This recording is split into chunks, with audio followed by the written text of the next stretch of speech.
오늘도 하나님을 예배하는 우리 귀한 성도님들의 삶에 하나님의 은혜와 축복이 넘쳐나길 소망합니다. 우리 옆에 있는 분들에게 오늘도 건강하십니까? 라고 인사했으면 좋겠습니다.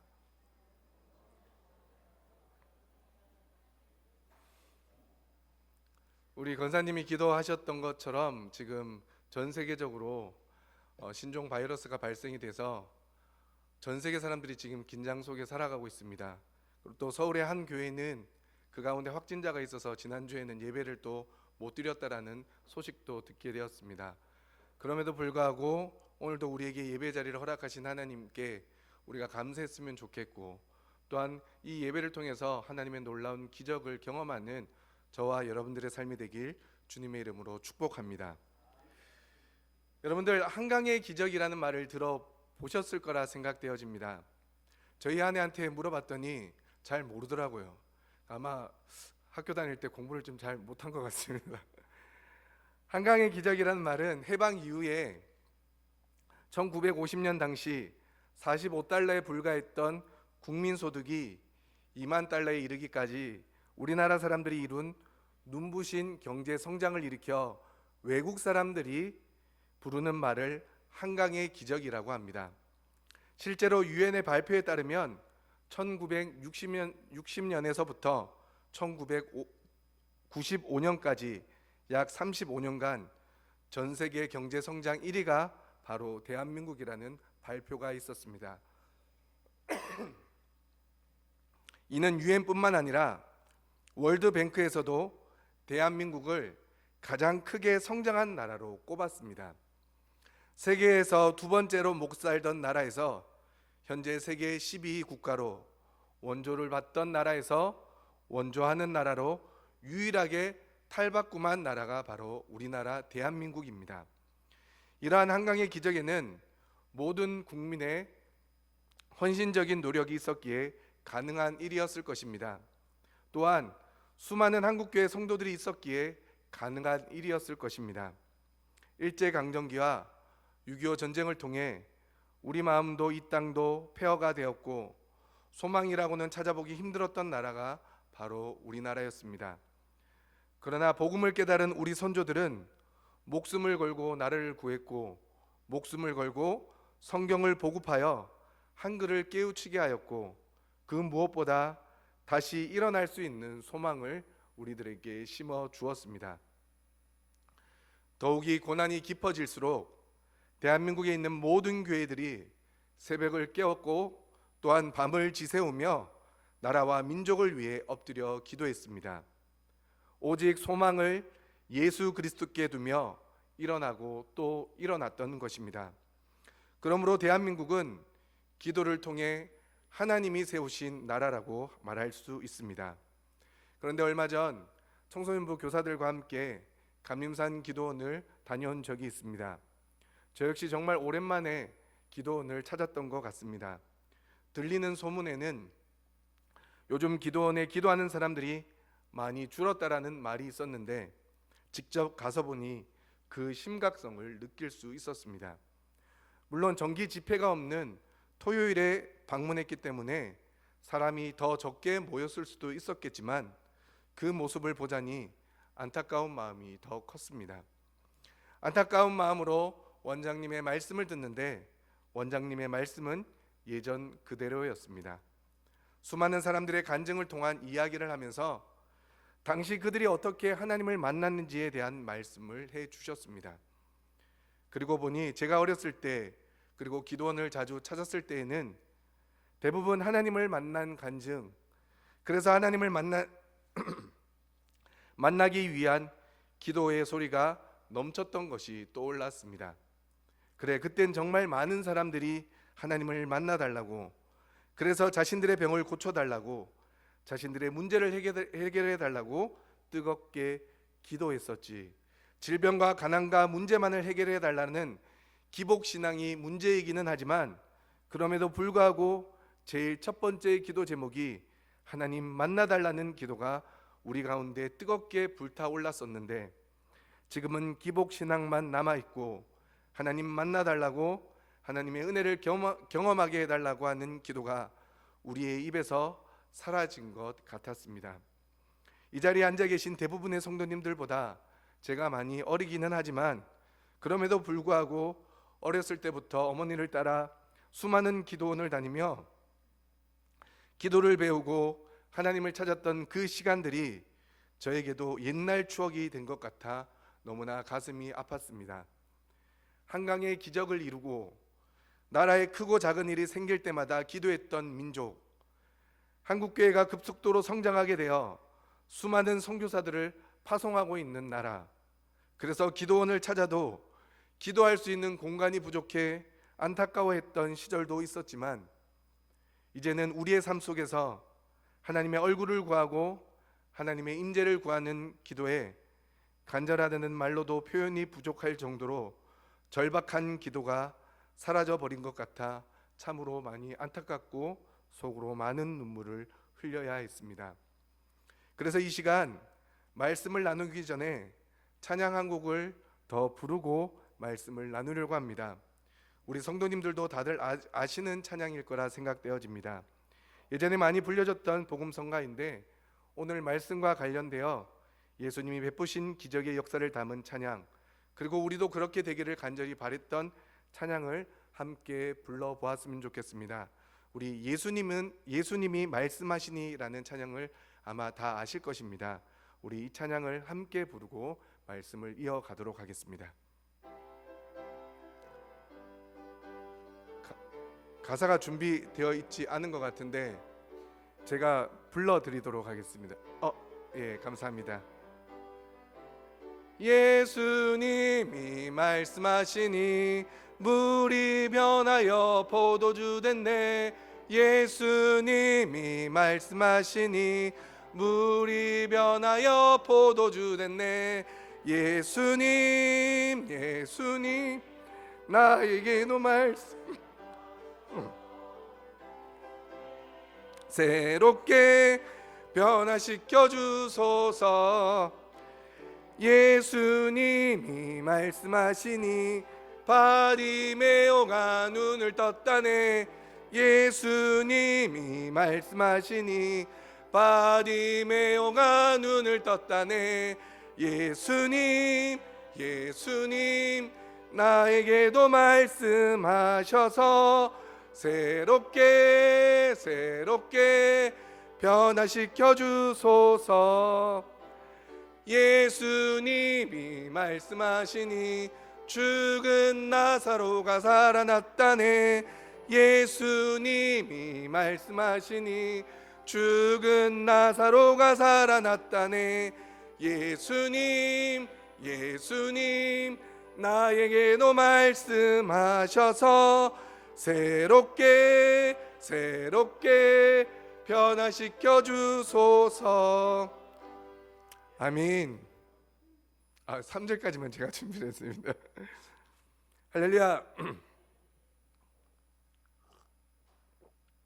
방금 우리가 불렀던 이 찬양을 우리가 얼마나 많이 불렀었는지, 그래서 찬양의 가사처럼 성경에 기록된 예수님의 기적들이 나에게도 동일하게 일어나게 해달라고 얼마나 간절히 기도했었는지 그때를 생각하면 참으로 힘들었었지만 참으로 행복한 추억으로 기억되어집니다. 이는 저뿐만 아니라 이 자리에 계신 우리 모든 성도님들도 그러하다 생각됩니다. 성경에 기록된 기적의 주인공들이 되기 원하셨고 또한 그렇게 기도하셨을 것입니다. 사랑하는 성도 여러분, 가나안 혼인잔치 자리에서 물이 포도주로 변하는 것을 목격하길 원하고 소경 바디메오처럼 영육의 눈이 띄어지길 원하고 죽은 나사로처럼 도저히 설명할 수 없는 놀라운 역사를 경험하길 원하지 않으십니까? 그래서 이전에 수많은 목사님들이 이러한 기적에 대한 체험을 간증하셨고 우리는 그 간증을 통해 은혜를 받으며 지금까지 신앙생활을 해왔다고 해도 과언이 아닐 것입니다. 그런데 무엇보다 중요한 것은 우리가 그렇게 부르짖고 간절히 기도했던 당시의 하나님이 지금도 동일한 하나님이시라는 것입니다. 그렇다면 예수님 당시의 기적과 그리고 한강의 기적을 이루어 주신 기적은 지금 우리의 삶에서도 동일하게 일어날 수 있는 기적임을 우리에게 알려주고 있습니다. 왜냐하면 방금 말씀드렸던 것처럼 하나님은 예전에도 지금도 그리고 앞으로도 영원히 동일한 하나님이시기 때문입니다. 그러므로 오늘 우리에게 주어진 이 말씀을 통해 우리 성도님들 모두가 기적의 주인공들 되시길 주님의 이름으로 축복합니다. 우리가 기적의 주인공이 되기 위해서 오늘 말씀을 살펴보기를 원합니다. 오늘 설교의 제목은 기적이 있는 곳에입니다. 저는 오늘 본문 말씀을 통해 기적이 있는 곳에 나타나는 세 가지의 모습을 통해 함께 은혜를 나누고자 합니다. 오늘 본문 말씀에는 엘리사의 기적이 소개되고 있는데, 엘리사가 선지자의 제자들을 가르치기 위해 길갈에 갔을 당시의 상황을 우리에게 알려주고 있습니다. 38절 말씀을 보십시오. 엘리사가 다시 길갈에 이르니 그 땅에 흉년이 들었는데 선지자의 제자들이 엘리사 앞에 앉았다라고 말씀해 주고 있습니다. 이 말씀을 통해 당시의 상황을 세 가지로 짐작해 보면, 첫 번째, 엘리사가 다른 지역에 있다가 길갈 지역으로 도착했음을 알 수 있습니다. 당시 엘리사는 각 지역에 있는 선지학교, 즉 선지자 제자들을 가르치는 곳을 정기적으로 순회하면서 그들을 가르쳤습니다. 그리고 때가 이르러 길갈에 있는 선지자의 제자들을 가르치려 다시 방문하였던 것입니다. 둘째, 그 땅에 흉년이 들었음을 알 수 있습니다. 오늘 본문 말씀에서는 흉년의 정도가 어느 정도인지 정확하게 기록되어 있지는 않습니다. 하지만 성경학자들은 본문에 기록된 흉년을 열왕기하 8장에 기록된 7년 기근 중에 발생한 사건으로 보고 있습니다. 그러므로 당시의 흉년은 굉장히 심한 흉년으로 먹을 것이 매우 부족한 상황임을 짐작할 수 있습니다. 세 번째는 선지자의 제자들이 엘리사의 앞에 앉았다 말씀합니다. 여기서 앉았다는 단어의 뜻은 앉다, 머물다, 거주하다는 뜻을 가지고 있습니다. 그리고 이 단어는 계속되는 행동을 나타내는 말로서 선지자의 제자들이 엘리사 앞에 지속적으로 앉아 가르침을 받고 있는 상황을 말씀해 주고 있습니다. 이러한 상황 가운데서 엘리사는 오늘 본문 말씀을 통해 두 가지의 기적을 베풀어 주고 있습니다. 첫 번째 기적은 독이 있는 국에 가루를 던져 독을 없애는 기적을 베풀었고, 두 번째 기적은 적은 음식으로 많은 무리를 먹이고 남기게 된 기적을 베풀었습니다. 이 두 가지 기적은 모두 사람들이 먹는 음식과 관련되어 있는 기적입니다. 그런데 이를 좀 더 깊이 묵상해 보면 결국에는 이 두 가지 기적 모두 생명과 연관되어 있음을 알 수 있습니다. 성경에 나오는 모든 기적은 우리가 믿는 하나님과 예수 그리스도가 어떤 분인지를 알게 하여 생명으로 인도합니다. 물론 본문 말씀에는 신약의 복음서처럼 기적을 통해 예수 그리스도가 누구인지를 가르쳐주는 맥락의 기적은 아니지만, 우리의 생명과 직접적으로 연결되어 있는 것들을 통해 기적을 일으키고 그 기적을 통해 생명의 주인이 누구인지를 깨닫게 해주고 있다라는 것입니다. 그러므로 기적이 있는 곳에는 반드시 생명이 있고 그 생명의 주관자이신 하나님을 깨닫게 된다는 것을 우리는 기억해야 합니다. 그래서 본문 말씀은 기적이 있는 곳에 나타나는 세 가지의 모습을 통해 구원의 역사를 설명해 주고 있습니다. 그 첫 번째는 바로 기도입니다. 우리 40절 말씀을 다시 한번 함께 읽어보도록 하겠습니다. 본문 40절 말씀을 함께 읽겠습니다. 시작.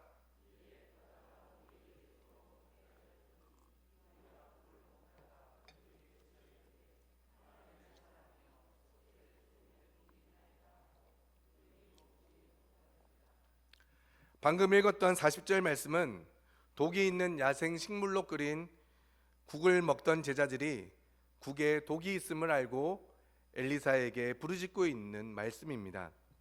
한번 상상해 보시기 바랍니다. 제자들이 7년의 흉년으로 먹을 것이 없는 상황에서 하나님의 사람 엘리사를 통해 무엇인가를 먹을 수 있다는 기대감으로 가득 차 있었을 것입니다. 그리고 야생 식물이기는 하지만 그것을 솥에 넣고 끓일 때 나는 냄새만으로도 이들은 배고픔을 달랠 수 있다라는 기분 좋은 생각을 가지고 있었을 것입니다. 그리고 마침내 국이 다 끓여졌을 때 한 사람씩 국을 받아 허겁지겁 먹기 시작한 바로 그때 갑자기 한두 명씩 배를 움켜잡고 쓰러지고 입에서는 거품을 내며 정신을 잃어가고 있는 상황이 펼쳐지고 있다라면 얼마나 놀라고 얼마나 무서웠겠습니까? 만약 우리가 당시 상황에 놓여 있었다면 우리는 엘리야를 얼마나 원망했겠습니까? 흉년으로 인해 배고픈 상황에서 무엇인가를 먹을 수 있을 것이라는 헛된 기대감을 갖게 하였을 뿐만 아니라 심지어는 독이 있는 식물을 주어 우리들이 죽게 되었다고 원망하지 않았겠습니까? 왜냐하면 우리의 삶의 모습을 보면 너무나 좋은 관계였음에도 불구하고 아주 작은 일에 원망하고 비난하여 원수가 되는 일들이 종종 일어나고 있기 때문입니다. 그런데 오늘 본문 말씀에서 선지자의 제자들의 원망은 아무것도 기록되어 있지 않습니다. 대신 즉각적으로 하나님의 사람 엘리야를 향해 간절히 부르짖는 행위를 보여주고 있습니다. 물론 상황이 너무 좋지 않았기에 도움을 구하기 위해 부르짖는 행위가 앞서고 그 후 상황이 어느 정도 정리가 되면 그때서 원망을 할 수도 있습니다. 하지만 오늘 본문 말씀에서는 위급한 상황에 처했을 때 가장 먼저 도움을 청하듯이 우리에게 가장 위급한 일이 처했을 때 가장 먼저 하나님께 도움을 청하는 모습을 통해 기도의 중요성을 다시 한번 일깨워주고 있는 것입니다. 그러므로 이 자리에 계신 우리 모든 성도님들께서도 어떠한 상황에서도 하나님께 부르짖어 간구하는 기도의 습관을 세우시길 소망합니다. 두 번째는 헌신의 모습입니다. 헌신의 모습은 두 번째 기적에 대한 말씀에서 소개되고 있습니다. 42절 말씀을 보면 어떤 사람이 처음 만든 떡과 자루에 담은 채소를 엘리야에게 드리는 상황을 말해주고 있습니다. 원래 율법에 의하면 모든 곡식의 첫 소사는 하나님께 바치도록 되어 있었습니다. 그리고 이는 하나님의 일에 전념하는 제사장들이나 레위인들이 먹는 양식이 되었습니다. 그런데 여로보암으로 인해 북이스라엘은 여호와 대신 금송아지를 섬기는 우상국가로 전락하고 말았고 일반 사람들로 제사장을 삼았으며 그래서 경건한 레위인이나 제사장들이 모두 남유다로 이주하였기 때문에 북이스라엘에서는 합법적인 제사장이나 레위인을 찾아볼 수 없는 상황이었습니다. 그러나 이러한 종교적 암흑기에도 북이스라엘 사람들 중 경건한 사람은 자신이 얻은 첫 소산을 하나님의 사람 엘리야 선지자에게 드려야 한다는 생각으로 그것을 가지고 왔던 것입니다. 또한 가난한 자들을 외면하지 말라라는 하나님의 뜻에 순종하여 그것들을 가지고 온 것이라 짐작할 수 있습니다. 그가 가지고 온 분량이 적었던 것은 계속되는 흉년으로 인해 소출이 극히 적었기 때문일 것입니다. 그런데 길갈과 바알 살리사에서 농사를 짓는 사람이 이 사람 한 사람뿐이었겠습니까? 당시 이스라엘 사회에서는 농사와 목축을 병행하고 있었습니다. 그러므로 많은 사람들이 농사를 지었을 것입니다. 그리고 그들은 비록 흉년이라고는 하지만 추수를 하였을 것입니다. 그러면서 오직 한 사람만이 하나님의 율법에 따라 헌신하는 마음으로 첫 소산을 하나님께 드렸던 것입니다. 즉 본문에 나타난 이 같은 행위는 하나님을 경외하는 신앙에서 비롯된 것으로 불의하고 악한 북이스라엘 가운데서도 하나님의 율법을 지킴으로 언약 백성의 본분과 정체성을 지키려고 노력하는 사람이 있었음을 짐작할 수 있습니다. 모두가 우상을 섬기는 죄악이 관영하고 극심한 생활고로 인해 모두가 이기적으로 살아가고 있는 사회 가운데서도 하나님을 경외하며 이웃을 생각할 줄 아는 헌신자가 있었다라는 것입니다. 그리고 바로 이 헌신자를 통해 하나님의 기적은 일어나게 된 것입니다. 그러므로 우리 모두도 이와 같이 하나님 앞에 헌신함으로 수많은 사람들을 살려내는 기적을 경험하는 은혜가 있길 소망합니다. 세 번째는 순종입니다. 순종의 모습은 첫 번째 기적과 두 번째 기적에 모두 동일하게 나타나고 있는 모습입니다. 먼저 41절 말씀을 보면 엘리야는 독에 든 국에 가루를 뿌렸을 뿐 다른 어떤 방법으로 독을 제거하지 않았습니다. 그런데 가루를 뿌린 그 국을 다시금 제자들에게 주어 먹게 하라고 명령합니다. 이것이 상식적으로 가능한 일이겠습니까? 독이 든 국을 먹었던 제자들이 그냥 단순한 가루가 뿌려진 그 국을 다시금 받아 먹을 수 있었겠습니까? 절대 그럴 수 없는 상황이었습니다. 그런데 기적이 일어나는 곳에는 상식보다 순종이 앞선다는 것을 말씀해 주고 있습니다. 이는 두 번째 기적에서도 마찬가지입니다. 우리 다시 한 번 더 마지막으로 43절과 44절 말씀을 함께 읽어보도록 하겠습니다. 43, 44절 말씀을 함께 읽겠습니다. 시작.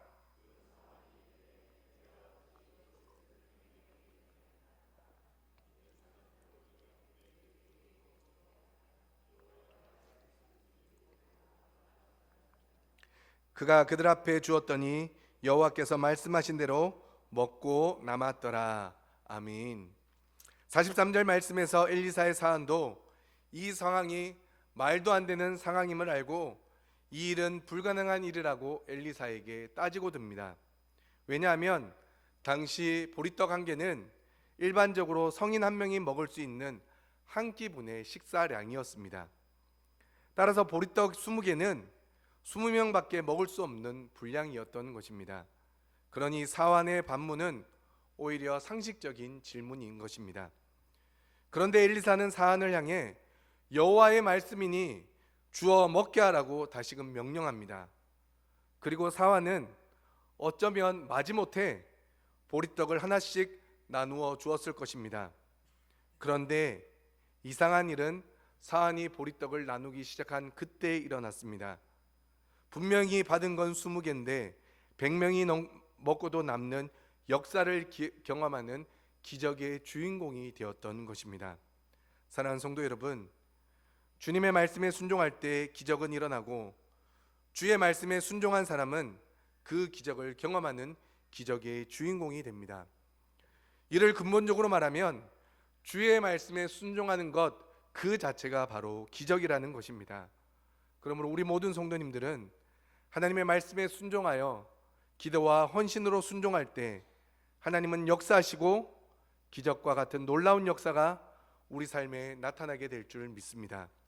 설령 본문에 기록된 놀라운 기적의 역사가 일어나지 않는다고 할지라도 우리가 주님의 말씀을 믿고 그 말씀에 따라 순종하는 그 자체가 기적임을 믿고 날마다 하나님 앞에 감사할 수 있는 저와 여러분들 되시길 소망합니다. 끝으로 두 가지 이야기를 통해 말씀을 맺으려 합니다. 첫 번째 이야기는 우리가 너무나 잘 알고 있는 모나미 볼펜에 대한 이야기입니다. 볼펜의 대명사로 알려진 모나미 153 볼펜은 1963년 5월 1일에 탄생하였습니다. 볼펜을 생산할 수 있는 공장도 기술도 없어서 도산의 위기에 있었던 송삼석 회장이 기도하면서 직접 이름 붙인 것이 바로 모나미 153 볼펜입니다. 회사가 가장 어려웠을 때 기도원에 올라가서 기도를 하면서 생각해 보니 그간 사업을 하면서 하나님 앞에 범죄한 것이 너무나 많이 있었다라고 고백합니다. 그 내용을 간추려 보면 첫째, 주일 성수를 하지 않았습니다. 그래서 그는 철저히 회개하며 하나님, 이제부터 온전히 주일 성수하겠습니다 라고 기도하였습니다. 둘째는 돈을 많이 벌어도 11조를 하지 않았습니다. 그래서 그는 하나님의 것을 떼어 먹었습니다. 이제부터 11조를 하겠습니다 라고 기도하였습니다. 세 번째는 하나님, 새벽 기도하지 않은 것을 회개합니다. 내가 새벽마다 주님 앞에 기도하지 않았습니다. 기도하기를 쉬는 죄를 범했습니다. 이제 새벽 기도를 하겠습니다. 이렇게 기도하며 결심하게 되었습니다.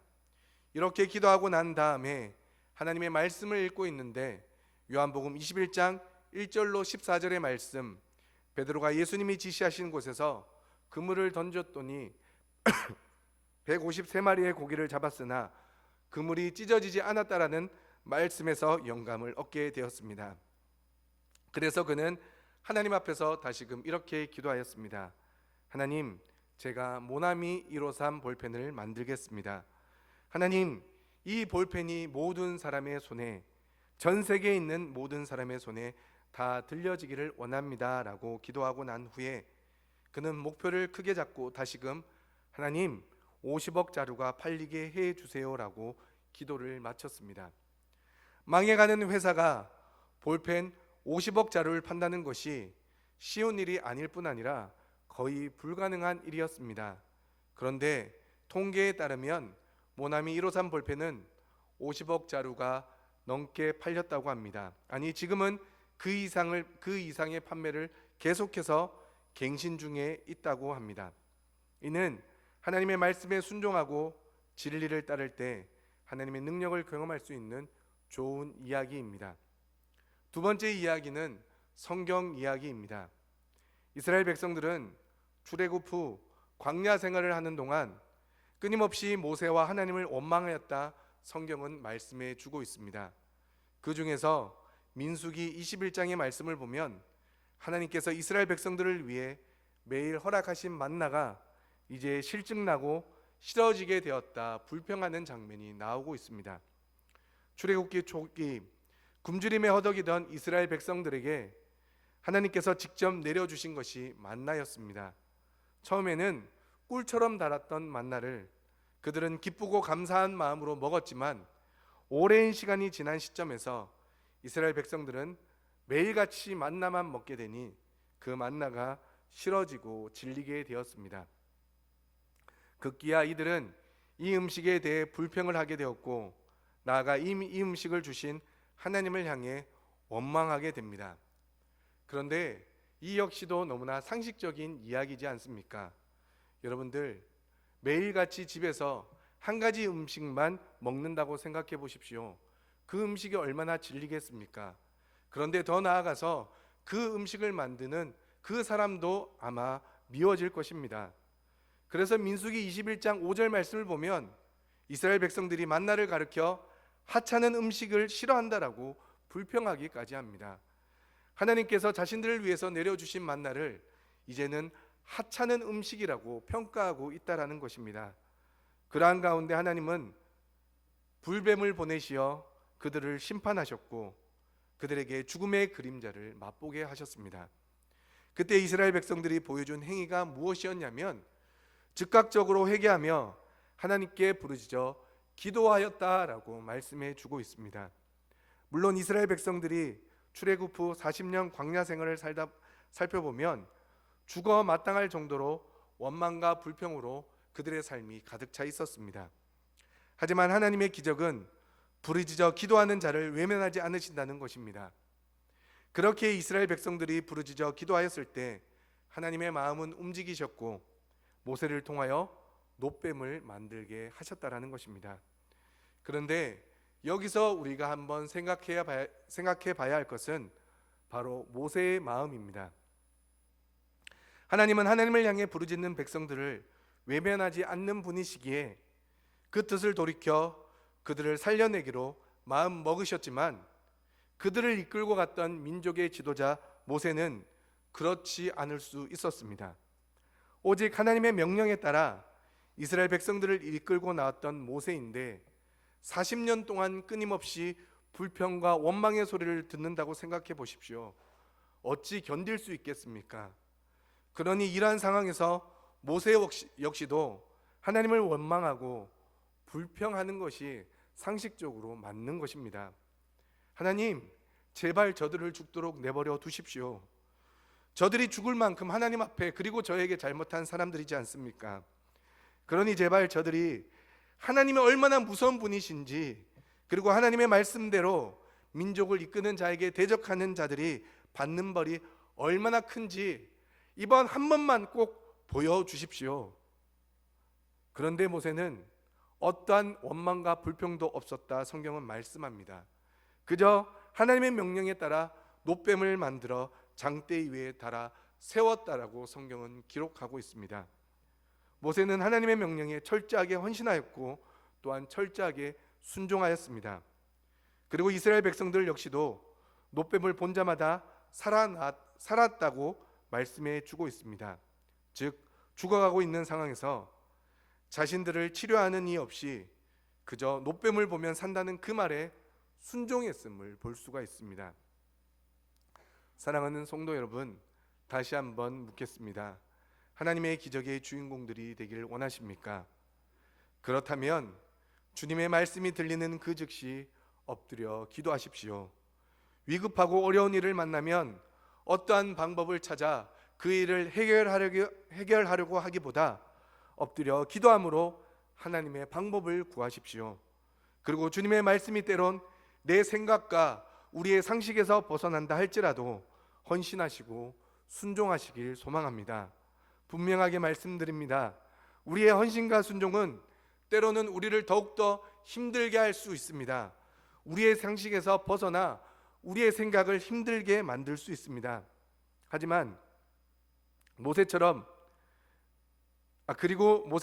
내 모든 자존심마저 다 내려놓아야 할 만큼 자존심이 찢겨질 때도 있습니다. 하지만 우리가 우리의 모든 것을 내려놓을 때 하나님은 역사하십니다.